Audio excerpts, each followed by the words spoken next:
أباه عفوك إني للنور مدت يداي نزعت أسرى. الحمد لله على نعمك العظيمة وعلى آلائك الجسيمة. يا رب صل وسلم دائما أبدا على حبيبك خير الخلق كلهم. أما بعد فأعوذ بالله من الشيطان الرجيم. بسم الله الرحمن الرحيم.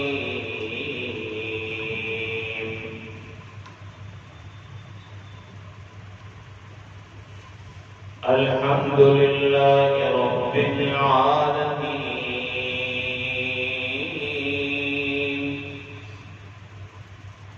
تمام کی تمام تعریفیں اس اللہ کے لیے ہے جو سارے جہانوں کا پروردگار ہے. الحمدللہ رب العالمین. تمام کی تمام تعریفیں اس اللہ کے لیے ہے جو سارے جہانوں کا پروردگار ہے. الرحمن الرحیم. جو بڑا مہربان نہایت زیادہ رحم کرنے والا ہے. مالک یوم الدین. جو اللہ قیامت کے دن کا مالک ہے.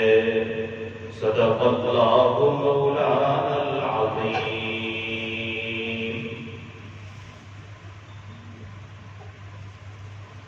خواب غفلت میں سوئے ہوئے مومنوں. خواب غفلت میں سوئے ہوئے مومنوں. عیش و عشرت بڑھانے سے کیا فائدہ. آنکھ کھولو اٹھو اور یاد رب کو کرو کہ عمر یوں ہی گنوانے سے کیا فائدہ. بزرگان محترم، عزیز دینی بھائیوں، نوجوانوں، سب سے پہلے تو ہم اللہ رب العزت کا شکر ادا کرتے ہیں اور اللہ تبارک و تعالیٰ کے سامنے شکریہ کلمات کہتے ہیں کہ جس اللہ نے ہمیں ایک عظیم، ایک برکت والا، ایک مغفرت کا اور ایک عظیم الشان عبادتوں کا مہینہ واپس ہمیں اپنی قدرت سے عطا فرمایا.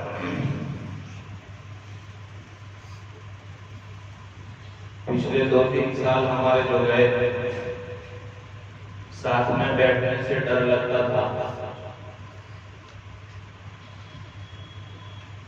مسلمان یہ چاہتا تھا کہ کوئی سلام نہیں کرے گا، سلام کرے تو ملاقات کرنی پڑے گی. دور سے زیارت کرنے کو لوگ غنیمت سمجھتے تھے. لیکن شکر ہے اللہ پاک کا کہ اللہ تعالیٰ نے اس مرض کو، بیماری کو اپنی طاقت سے ختم کر کے پھر سے ہمیں محبت کے ساتھ مل جل کر بیٹھنے کی توفیق نصیب فرمائی.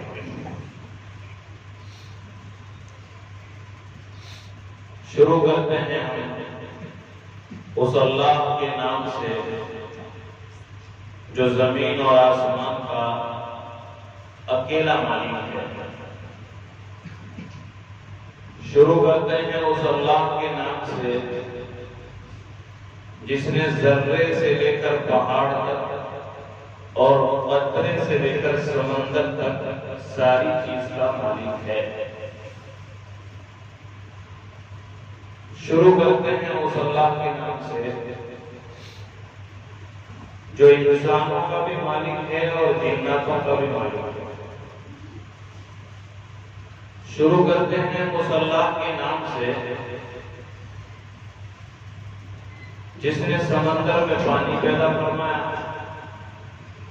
جس نے سورج کو روشنی عطا فرمائی، جس نے چاند کو چمک عطا فرمائی،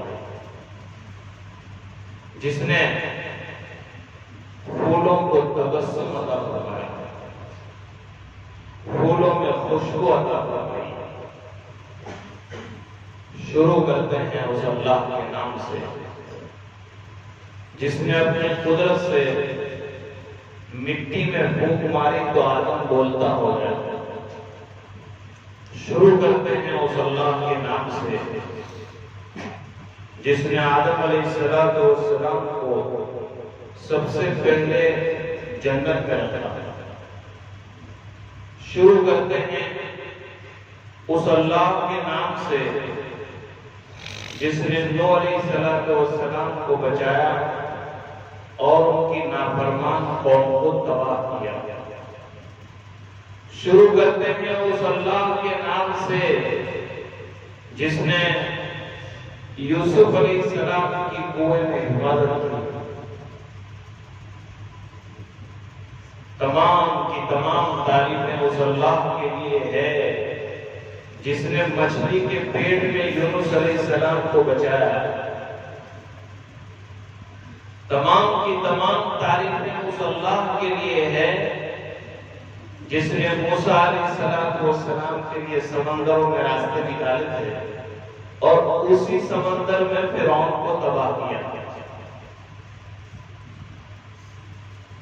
شروع کرتے ہیں اس اللہ کے نام سے اس لیے کہ آج ہم کو خبر نہیں کہ اللہ کون ہے۔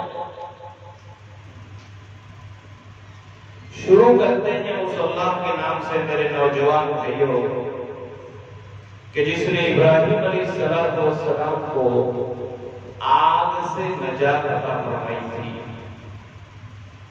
شروع کرتے ہیں اس اللہ کے نام سے کہ جس اللہ نے وقت کے نبی کو چھری کے نیچے بچایا تھا،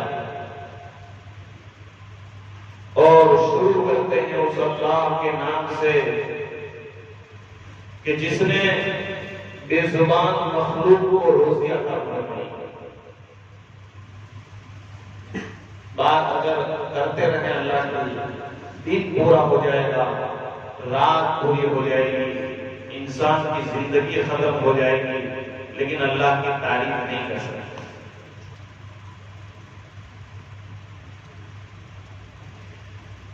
ہمیں اتنا ہی کہنا پڑے گا کہ الحمدللہ رب العالمین،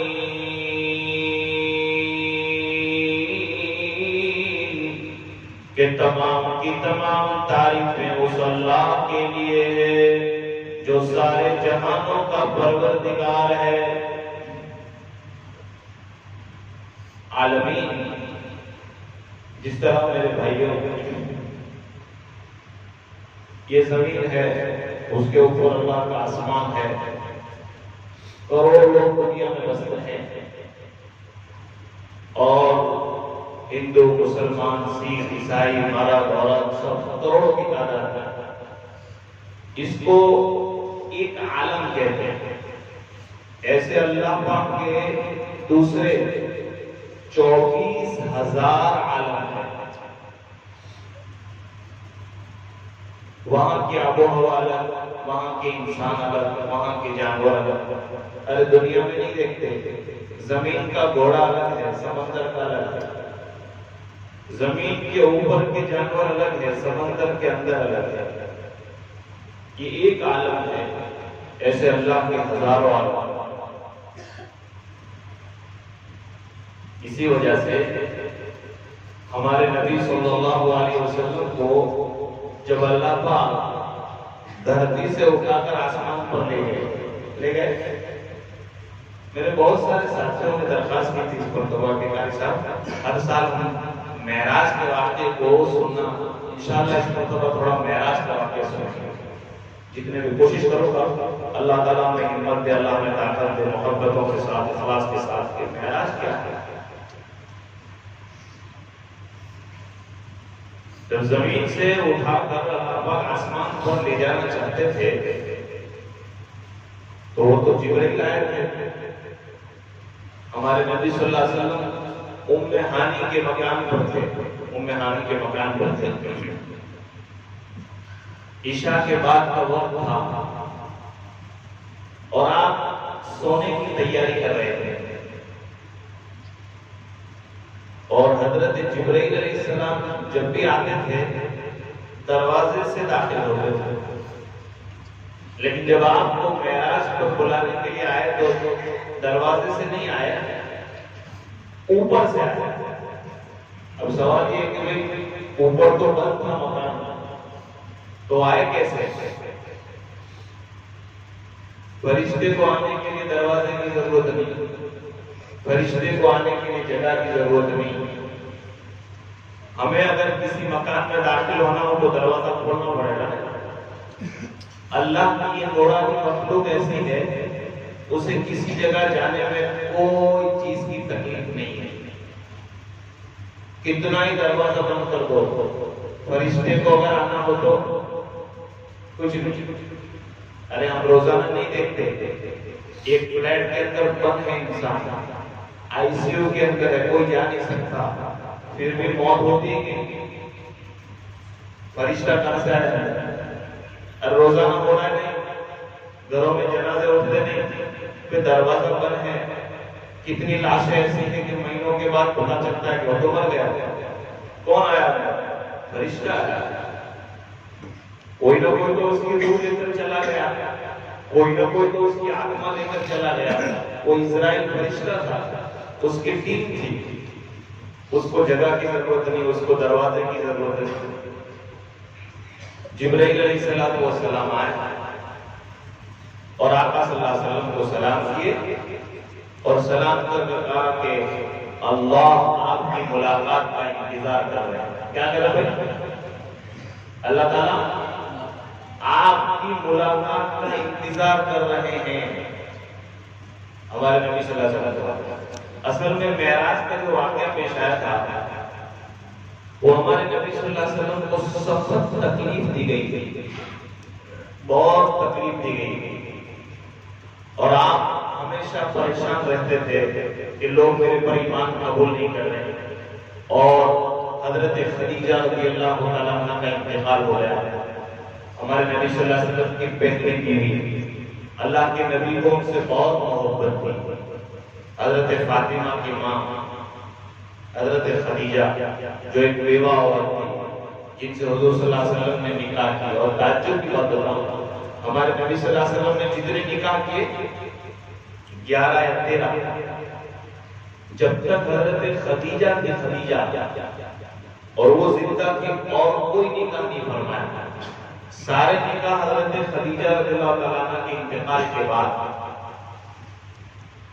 ہمارے نبی صلی اللہ علیہ وسلم کی عمر 25 سال، ماں خدیجہ کی عمر 40 سال نکاح کے وقت، اور وہ بیوہ تھی، بچوں کی ماں تھی. حضرت خدیجہ کا انتقال ہوا، حضور بہت غمزدہ رہتے تھے. اس غم کو دور کرنے کے لیے اللہ پاک یہ بتلانا چاہتے تھے نبی آپ کا مقام ہمارے نزدیک کتنا اونچا ہے. دنیا میں کسی نبی کو ہم نے یہ مقام نہیں دیا کہ اللہ نے زمین سے اٹھا کر ڈائریکٹ نہ پہنچا آسمان پر. میں ایک خالی مثال دے کر میں آج جو بات کہنا چاہتا ہوں وہ کہہ دوں. جب حضرت جبرائیل کو لے کر چلے تو ان کے ساتھ ایک جنت کی رکابی تھی. حضرت جبرائیل کے ہاتھ میں جنت سے لے کر آیا تھا اور ان کے پاس جنت کی کوئی چھڑی تھی اور حضور صلی اللہ علیہ وسلم کو لے کر ام ہانی کے مکان سے بیت اللہ میں مکہ قریب ہے اور زمزم کے کنویں کے پاس لے گئے آقا کو. اور زمزم پانی کو تھوڑا سا نکالا اور کیا کیے، وہ جو جنت کی رکابی تھی اس کو نیچے رکھا، زمزم کے پانی کو ایک طرف رکھا، اور حضرت جبرائیل علیہ السلام نے دنیا کا سب سے پہلا بائی پاس سرجری کا آپریشن کیا، بالکل جنگل میں۔ کوئی مان سکتا ہے یہ ہوا؟ اور آقا کے ساتھ 3 یا 4 مرتبہ ہوا۔ حضرت جبرائیل اکیلے تھے، جنت کی رکابی تھی، آپ کے پاس جنتی ہتھیار تھے، اور لیٹا کر پورا آقا صلی اللہ علیہ وسلم کے سینے کو کاٹا، اور پورا جو دل تھا ہارٹ، اس کو اٹھا کر رکابی میں رکھ دیا، پورا نکال کر باہر ڈالا۔ اب سوال یہ کہ اللہ کو زندہ رکھنا ہو تو کیا ہے؟ حضرت جبرائیل پورا ہارٹ نکال کر باہر رکابی میں ڈالا، اور جو زمزم کا پانی تھا اس کو اس دل پر ڈالا۔ کیوں؟ میں جو اصل بات بتانا چاہتا ہوں کہ چونکہ ایک عالم سے دوسرے عالم کی طرف لے جا رہے تھے نا، دنیا سے لے کر آخرت، دنیا سے لے کر آسمانوں کے اوپر، تو وہاں کی آب و ہوا، وہاں کا جو تھا وہ آقا کو سوٹیبل ہو جائے۔ دیکھتے نہیں ساؤتھ افریقہ جانے والے انجیکشن لگے گئے، وہ حج پڑھنے والے کو مار دے کے انجیکشن لگا، ابھی تو کورونا کا ٹائم ہے تو ابھی دھیرے دھیرے تو سب ختم ہوا، ویکسین ہے کہ نہیں۔ تو اس طرح آقا صلی اللہ علیہ وسلم کو آسمان کے اوپر کی آب و ہوا تکلیف نہ دے، اس لیے آپ کو وہاں کی نورانیت آپ کے دل میں جانے سے پہلے جبرائیل نے ڈال دیا، زمزم کے پانی سے اس کو دھویا، اور دھویا تھا۔ اور عجیب لکھا ہے کہ مفسر نے لکھا ہے کہ جب دل کو صاف کر دیے زمزم کے پانی سے، تو دل اٹھا کر حضرت جبرائیل نے ڈائریکٹ آقا کے سینے کے اندر رکھا، ڈائریکٹ رکھ دیا، تو رگیں جو ہماری جو رگیں ہیں وہ آٹومیٹک ایک دوسرے کے ساتھ جوائنٹ ہوتے گئے، اس کو جوائنٹ کرنے کی ضرورت نہیں پڑی۔ جیسے ایک قلب رکھا، آٹومیٹک آقا کے ساتھ پورا جسم ملتا گیا، اور جو بائی پاس سرجری کراتے ہیں ان کو کتنے دنوں تک تکلیف اور کیا کچھ نہیں۔ اور حضرت جبرائیل نے ہاتھ ایسا کیا، دونوں سینے مل دیے، اور آپ کے سینے مبارک پر پتہ بھی نہیں چلتا تھا کہ آپ کے سینے کو کھولا گیا، بلکہ محدثین نے لکھا ہے کہ آقا کے سینے مبارک پر ایک پتلی سی لکیر تھی بال مبارک کی۔ یہ پہلا بائی پاس سرجری ہوا۔ اچھا، ایک اور بات مجھے ذہن میں آتی ہے کہ جب جنت سے آئے تھے حضرت جبرائیل جنتی رکابی کو لے کر آپ کے سینے کو کاٹنے کے لیے، تو پانی بھی وہاں سے لے کر آنا چاہیے تھا جنت کا، وہاں تو کتنی نہریں ہیں، لیکن اللہ پاک نے فرمایا کہ نہیں، رکابی جنت کی ہوگی، ہتھیار جنت کے ہوں گے، اور جس پانی سے میرے آقا کا سینہ صاف کیا جائے گا وہ پانی تو زمزم کا ہوگا۔ اس پر لکھا ہے کہ زمزم وہ پانی ہے کہ جس کی مثال جنت میں بھی نہیں ہے، اگر ہوتی تو آقا کے سینے کو صاف کرنے کے لیے جیسے رکابی جنت سے آئی تھی، پانی بھی وہاں سے آتا، ہمیں قدر نہیں ہے زمزم کا پانی ہوتا، اسی وجہ سے تو آقا کے سینے کو اس سے صاف کیا گیا۔ بات آپ میرے بھائیو، اللہ رب العزت، میں تو یہ بتا رہا تھا کہ تمام کی تمام تعریفیں اس اللہ کے لیے ہے جس نے راتوں رات اپنے حبیب صلی اللہ علیہ وسلم کو اٹھا کر کس طرح مسجد حرام گئے، کس طرح مسجد اقصی گئے، راستے میں کس سے ملاقات ہوئی۔ انشاءاللہ کوشش کروں گا کہ 5-7 دن میں آپ کو معراج کا واقعہ سمجھا سکوں۔ آج میرے بھائیوں اتوار کا دن پہلا دن بھی ہے، میں بتانے کی کوشش کروں گا کہ یہ رمضان کا جو مہینہ ہے وہ کیوں آتا ہے؟ یہ تو سب کو معلوم ہے کہ بھائی رمضان میں روزہ رکھنا چاہیے، افطاری کرانی چاہیے، سحری ہوگی، نماز کی پابندی ہوگی، یہ تو، لیکن رمضان کا مہینے کے آنے کا مقصد کیا ہے؟ کیوں آتا ہے رمضان؟ تو اللہ پاک فرماتے ہیں کہ جس طرح انسان گاڑی لیتا ہے، کوئی 4 وہیل ہے، کوئی 2 وہیل ہے، تو 2 مہینے، 6 مہینے، سال میں ایک مرتبہ اس کو سروس میں ڈالتا ہے۔ ارے کتنی مہنگی گاڑی لے کر آؤ، 1 کروڑ کی گاڑی لے کر آؤ تو بھی 6 مہینے، سال میں تو ایک مرتبہ گیرج میں جانا پڑے گا، اس کی سروس ہوگی، آئلنگ ہوگی۔ دنیا کی جتنی مشینیں ہیں تو ساری مشین میں سروس کی ضرورت ہے کہ نہیں؟ ابھی سمجھ رہے ہیں آپ لوگ؟ اللہ پاک نے مجھے اور آپ کو ہے جنت کے لیے بنایا ہے۔ کس کے لیے بنایا ہے؟ ہمارا اصل ٹھکانہ جنت ہے، لیکن جب ہم 11 مہینے تک کوئی ایسا کام کر بیٹھتے ہیں جس کی وجہ سے ہم جنت سے دور ہو جاتے ہیں، کوئی گناہ کا کام، تو اللہ پاک سال میں ایک مرتبہ جنت سے قریب کرنے کے لیے، اپنے دلوں کو گناہوں سے صاف کرنے کے لیے کہ تو کہاں تھا، آنکھوں کی سروس، کان کی سروس، دماغ کی سروس، یہ پوری اس مہینے میں اللہ پاک کرتے ہیں۔ آپ دیکھتے نہیں، اگر چاند نہیں ہوتا تو کوئی یہاں بیٹھتا ہے؟ یہی 10-15 آدمی نماز پڑھ کے گھر چلے جاتے ہیں، لیکن کیا چاند ہوا؟ ارے میں تو تعجب کہتا ہوں کہ کل عصر کی نماز میں 15 آدمی تھے اور مغرب میں 150 ہو گئے۔ آدمی سمجھا نہیں، عصر کی نماز 1 گھنٹے کے بعد رمضان ہونے والا ہے اور 15 آدمی نماز پڑھتے اور 150 آدمی مغرب میں، تو کہاں تھے؟ اچھا یہی ہوگا، دیکھو کہ رمضان کا جیسے ختم ہوگا، عید کا چاند ہوگا، عید کی نماز کے بعد ظہر میں، پھر عصر میں، اور سب سے زیادہ دیکھنا ہو تو پھر دوسرے دن فجر کی نماز میں لے جائے گا، خاص عید کے دن۔ کیا مطلب سمجھ میں آیا؟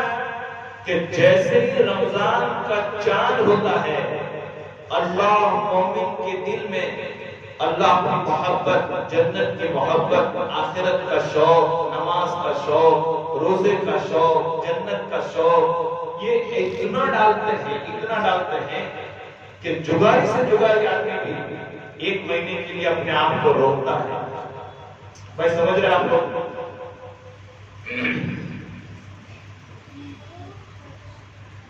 ایک مثال دیتا ہوں، آپ کو بات سمجھ پڑے گی۔ ابن قیم رحمۃ اللہ علیہ بہت بڑے بزرگ گزرے، مفسر قرآن بھی ہے۔ انہوں نے لکھا ہے کہ دنیا کے اندر جتنے قبرستان ہیں، اس میں جتنے مردے ہیں، قبرستان میں جو مردے ہیں، اگر اللہ پاک سب کو زندہ کرے، اللہ پاک زندہ کرے، اور اللہ زندہ تو کرنے والے نہیں، اگر بولو قرآن کریم میں اللہ پاک ارشاد فرماتے ہیں وَأَنزَلْنَا مِنَ السَّمَاءِ مَاءً فَأَحْيَا بِهِ الْأَرْضَ بَعْدَ مَوْتِهَا۔ اللہ فرماتے ہیں کہ ہم آسمان سے پانی اتارتے ہیں تو بارش اترنے سے پہلے جس پانی کے اندر زمین مٹی خشک ہو گئی تھی، اس میں اگنے کی صلاحیت ختم ہو گئی تھی، اللہ پاک فرماتے ہیں جیسا ہی بارش کا پانی زمین پر اترتا ہے، اللہ مردہ زمین کو زندہ کر دیتے ہیں۔ کرتے رہے، آپ دیکھتے نہیں کہ کسان لوگ بیٹھے ہیں، مردہ زمین بارش سے کیسے زندہ ہوتی ہے؟ اللہ پاک کہتے ہیں سوچ، جس طرح بارش کا قطرہ اور بارش کے پانی سے ہم مردہ زمین کو زندہ کر سکتے ہیں، اللہ فرماتے ہیں ہم یہ بتلانا چاہتے ہیں کہ اسی طریقے سے ہم مردہ انسانوں کو قیامت میں زندہ کریں گے۔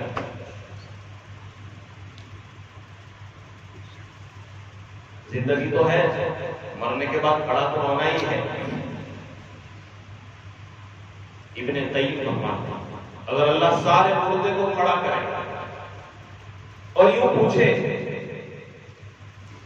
کہ ہم آپ کو دنیا میں بھیجنا چاہتے ہیں، ہم آپ کو ذرا دھیان سے میرے جوان کو پہلا روزہ اور 30 روزے تک ایک بات، یہ میری بات یاد رکھنا، بس 30 روزے تک اللہ سب مردے کو زندہ کرے اور اللہ کہے کہ ہم تمہاری ایک تمنا پوری کرنے والے ہیں، بولو تم کیا کرنا ہے، دنیا میں ہم تم کو بھیج رہے ہیں لیکن ایک ہی تمنا پوری کی جائے گی، تم بولو، تمہیں اپنے ماں باپ سے ملنا ہے، تمہیں اپنے گھر والوں سے ملنا ہے، اپنی دکان پر جانا ہے، کوئی چیز کھانا ہے، کیا ہے تمہاری تمنا؟ ابن قیم فرماتے ہیں سارے دنیا کے قبرستان کے مردے اگر اللہ ان کو زندہ کرے، قیامت میں تو زندہ کرنے کے ہیں لیکن ابھی اگر زندہ کرے اور وہ کھڑے ہو کر اللہ پاک ان کو یہ کہے کہ ایک تمنا، تمہاری ایک ڈیمانڈ پوری کی جائے گی، خالی ایک تمنا مانگو، تم مجھ سے کیا مانگو؟ ابن قیم فرماتے ہیں کہ سارے کے سارے مردے مل کر یہ کہیں گے کہ اللہ پاک کوئی کھانا نہیں، کوئی کپڑے نہیں، کچھ نہیں، ہمیں رمضان کا ایک دن خالی عطا کر دو۔ بھائی سمجھ رہے جواب؟ بھائی سارے مردے کیا کہیں گے؟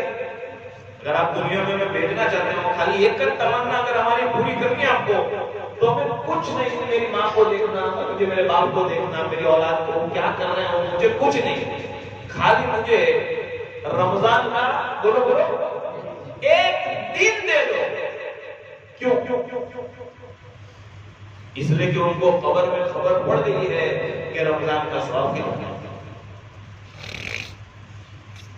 اب وہ سارے مردے کہہ رہے ہیں اور ہمیں اللہ پاک نے ایسے دے دیا ہے، لاؤ ایک دن نہیں پورا رمضان۔ پڑھ کے سمجھ بھائی سمجھ میں آ گیا کہ یہ مہینہ، یہ دن، یہ روزہ اتنا امپورٹنٹ ہوگا، اللہ پاک نے اس کے قدردانی کی توفیق نصیب فرمائے۔ حضرت عیسیٰ علیہ السلام اللہ پاک نے ان کو بہت سارے معجزے عطا فرمائے۔ ایک معجزہ ان کا یہ تھا کہ کسی مردے پر اگر ایک پھونک مارتے تھے تو اللہ اپنی قدرت سے اس کو زندہ کر دیتا تھا۔ یہ معجزہ حضرت عیسیٰ تھا۔ کسی کوڑی کا بیماری آدمی ہو اس پر پھونک مارتے تھے، ہاتھ پیر سے اس کو اچھا ہو جاتا تھا۔ اللہ تعالیٰ ہماری ترغیب یوٹیوب چینل والے ہمارے ساتھیوں کو اللہ تعالیٰ خوب ترقی عطا فرمائے۔ آپ نے جو کچھ کلپ بھیجی تھی، کل امریکہ سے ایک بہن کا فون آیا تھا، انہوں نے یہ کہا کہ میں نے یہ بات سن کر ایک مسجد بنانے کا ارادہ کیا۔ اللہ تعالیٰ آپ کو اس کا بہترین بدلہ عطا فرمائے۔ تو حضرت عیسیٰ علیہ السلام سے کسی نے پوچھا کہ اے حضرت عیسیٰ، ہم یہ دیکھنا چاہتے ہیں کہ دنیا میں ایک چیز ایسی ہے، ذرا دھیان سے سننا ہے، ایک چیز ایسی ہے کہ جس کا انوبھو، جس کا تجربہ آج تک دنیا کے کسی انسان نے بتایا نہیں۔ بولے وہ کیا؟ بولے کہ جب انسان پر موت آتی ہے نا، موت کا جھٹکا، اور جب وہ مر جاتا ہے تو یہ خبر نہیں پڑتی کہ موت کا جھٹکا کتنا خطرناک ہے، موت کی تکلیف کہ مرنے والا تو مر گیا، اب وہ بتا تو سکتا نہیں بھائی ہارٹ کی تکلیف کیا ہے، کڈنی کی تکلیف کیا ہے، سر کی تکلیف کیا ہے، وہ تو سب اب تو مسٹر گوگل ہر چیز بتا رہا ہے، یوٹیوب ہر چیز بتا رہا ہے، لیکن موت کی تکلیف کیا ہوتی ہے اس کو فزیکلی اعتبار سے کوئی سمجھانے والا نہیں ہے۔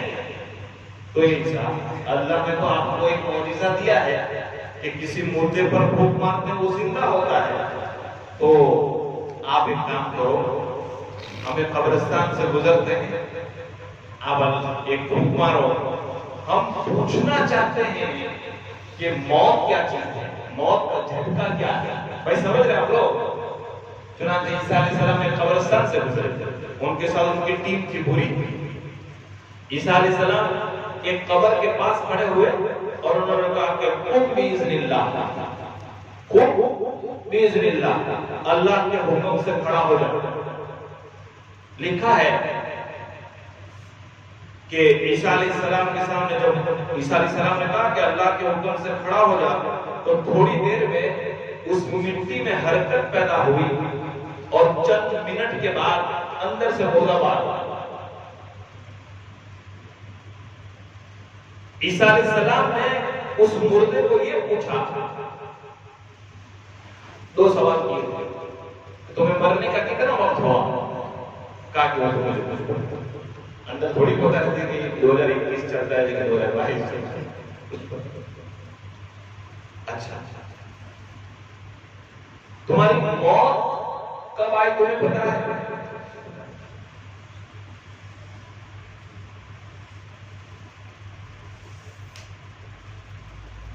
کون سے سال میں مرا وہ پتا نہیں، کتنے 100 سال ہو گئے، کتنے 1000 سال ہو گئے وہ پتا نہیں، کب مرا وہ پتا نہیں.